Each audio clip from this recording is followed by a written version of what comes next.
पिछले 2 दिनों से अखिलेश यादव की सियासी रणनीति बदली बदली सी दिखाई दे रही है। लगातार 2 दिनों से वो जमीन पर जाकर पार्टी को मजबूत करने में जुटे हैं। कुछ लोग कहते हैं कि अखिलेश उस छवि को मिटाने की कोशिश कर रहे हैं जो राजभर की तरफ से बनाई गई। राजभर लगातार ये कहते दिखे थे कि अखिलेश यादव एसी में रहकर राजनीति करते हैं, लेकिन अखिलेश यादव उन्हें गलत साबित करते हुए दिखाई दे रहे हैं। आज भी सपा के मुखिया कन्नौज में थे। यहां से उन्होंने भाजपा सरकार पर चुभते हुए हमले बोले। पिछले कुछ दिनों में तबादलों और पोस्टिंग को लेकर जो आरोप लगे उसे आधार बनाते हुए अखिलेश यादव ने अब इनकी जांच सीबीआई से कराने की मांग की है। साथ ही अखिलेश ने 24 की लड़ाई की हुंकार भी भर दी।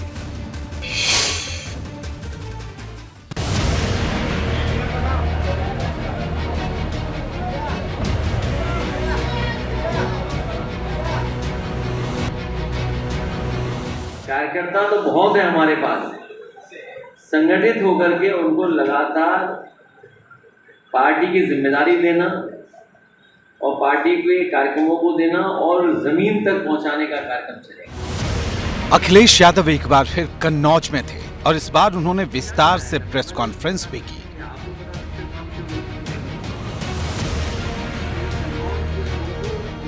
दरअसल विरोधी चाहे जो कहें, लेकिन विधानसभा चुनाव में जितना वोट प्रतिशत समाजवादी पार्टी को हासिल हुआ उससे अखिलेश यादव संतुष्ट दिखाई दे रहे हैं। और यही वजह है कि 2024 के चुनाव में वो अपनी गठबंधन नीति में कोई बड़ा बदलाव करने की तैयारी में नहीं दिख रहे। इसके संकेत अखिलेश ने कन्नौज से ही एक दिन पहले दिया था। समाजवादी पार्टी आने वाले समय में जो गठबंधन है उसी के साथ लड़ेगी। जो दल हैं, अभी जो दल बचे उनके साथ। यानी अखिलेश ने 2024 की तैयारी अभी से शुरू कर दी है और लगातार 2 दिन कन्नौज का दौरा करना इसकी एक झलक पर है। समाजवादी पार्टी ने फिलहाल अपनी सभी इकाइयों को भंग किया है और बहुत जल्द पार्टी के पदाधिकारियों का ऐलान होने वाला है। लेकिन इससे पहले बड़े स्तर पर सदस्यता अभियान चलाया जा रहा है, जिसका जिक्र अखिलेश यादव ने इस बार भी किया। आने वाले समय में समाजवादी पार्टी अपना सदस्यता का कार्यक्रम चलाएगी और कुछ जगह सदस्यता शुरू हो गई है। कन्नौज में भी मैं अपील करता हूं अपने कार्यकर्ताओं से, अपने पार्टी के नेताओं से कि जिम्मेदारी को लेते हुए जो जिस क्षेत्र में रहता है उस क्षेत्र में ज़्यादा से ज़्यादा सदस्यता कराएं और ज़्यादा से ज़्यादा कोशिश करें कि लोगों को जोड़ें। समाजवादी पार्टी गांव तक पहुंचे और कोई भी कस्बा मोहल्ला न बचे जहां समाजवादी पार्टी के कार्यकर्ता न हों। और लगातार ये संस्था का कार्यक्रम चलेगा। एक दिन हम खुद आएंगे यहाँ पर और किसी गांव को चिन्हित कर करके खुद बैठ करके जो सदस्य बने होंगे उनसे मिलने का काम करेंगे। विधानसभा चुनाव में समाजवादी पार्टी को 32% से ज्यादा वोट मिले थे और अखिलेश का पूरा जोर इस बात पर है कि विधानसभा चुनाव में जितने वोट मिले उसमें कोई कटौती न होने पाए, बल्कि वो इस वोट बैंक को आगे बढ़ाना चाहते हैं। अखिलेश कहते हैं कि अगर भाजपा साजिश न करती तो ये वोट प्रतिशत और कुछ ज्यादा होते। संस्था का कार्यक्रम चलेगा। घर घर समाजवादी पार्टी के लोग जाएंगे, मोहल्लों में जाएंगे और गाँव में भी सदस्यता पहुँचाएंगे। अभी लगातार चलता रहेगा।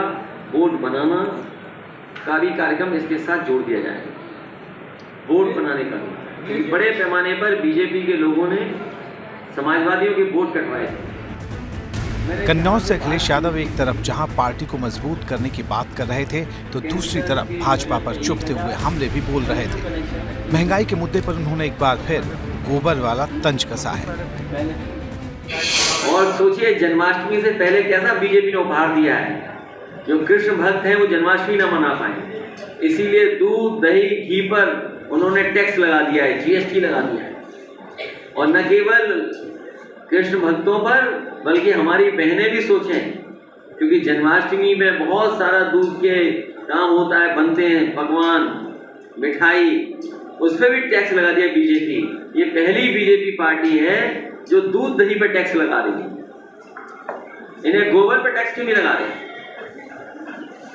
ये हमारे मुख्यमंत्री जी को गोबर बहुत पसंद है। याद है आपको सदन में क्या कहा कि कन्नौज में हमने गोबर प्लांट दे दिया है। ये वही गोबर प्लांट है जिसका हम लोग ने शिलान्यास किया था समाजवादी में। कम से कम अपना गोबर प्लांट देने को। अखिलेश यादव पिछले कुछ दिनों से काफी ज्यादा सक्रिय दिखाई दे रहे हैं। कभी वो बुंदेलखंड एक्सप्रेसवे पहुंच जा रहे हैं तो कभी कार्यकर्ताओं से मिलने कन्नौज। उनकी ये हलचल ऐसे वक्त में दिखाई दे रही है जब राजभर जैसे पुराने साथी उन पर एसी वाला निशाना लगातार साध रहे हैं। हालांकि अखिलेश जमीन पर भी हैं और जमीन से 24 की सियासी जंग भी छेड़ चुके हैं। पत्रकार साथी पीडब्ल्यूडी विभाग में ट्रांसफर पोस्टिंग में घोटाला हो गया। आप सवाल नहीं पूछ रहे।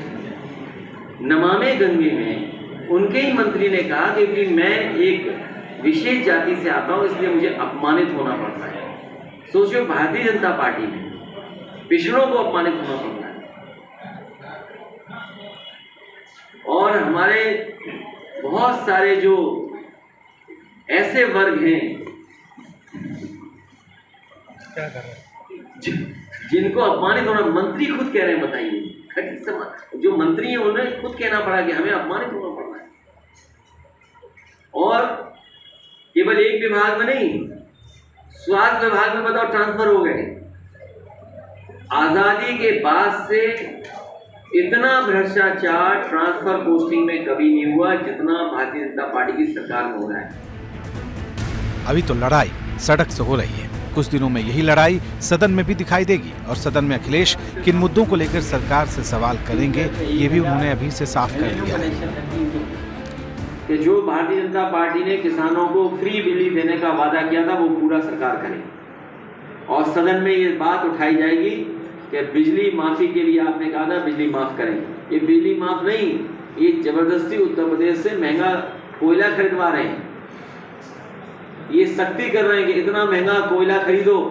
आप भट्टे वालों से पूछो कितना महंगा कोयला खरीद रहे हैं। और जबरदस्ती सरकार विदेशी कोयला खरीदवा रही है किसी को लाभ पहुंचाने के लिए। अखिलेश यादव ने 2024 के लिए इस तरह हुंकार भर दी है और जिस भाजपा से अखिलेश को टकराना है वो हर वक्त चुनावी मोड में रहती है।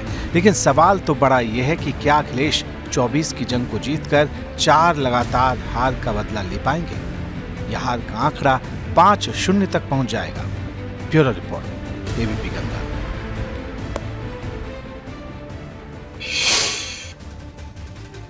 और हमारे साथ हमारे ब्यूरो चीफ वीरेश पांडे जुड़े। वीरेश, अखिलेश यादव एक तरह से ये कहा जाए कि अब फील्ड पर उतरते हुए दिख रहे हैं, यानी 24 की तैयारी की शुरुआत एक तरीके से करने की कोशिश की। और राजभर जो अब तक कह रहे थे कि एसी में बैठे, लेकिन 2 दिनों से लगातार अखिलेश यादव लगातार कार्यकर्ताओं से मिल रहे हैं, प्रेस से मुखातिब हो रहे हैं। क्या कहना है वीरेश?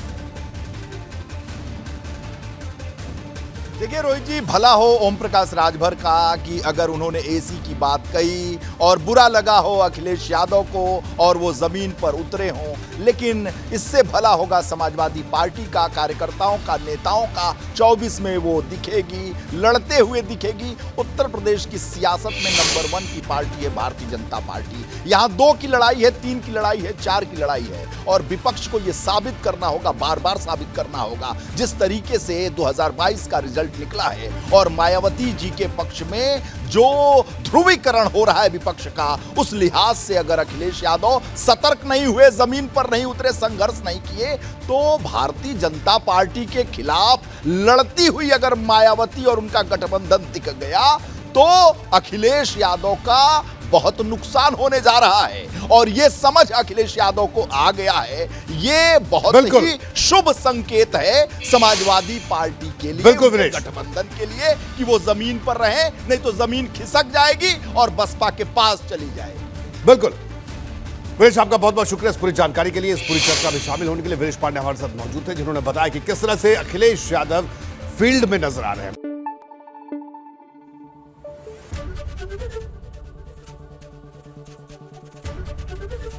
एबीपी गंगा, खबर आपकी, जुबान आपकी।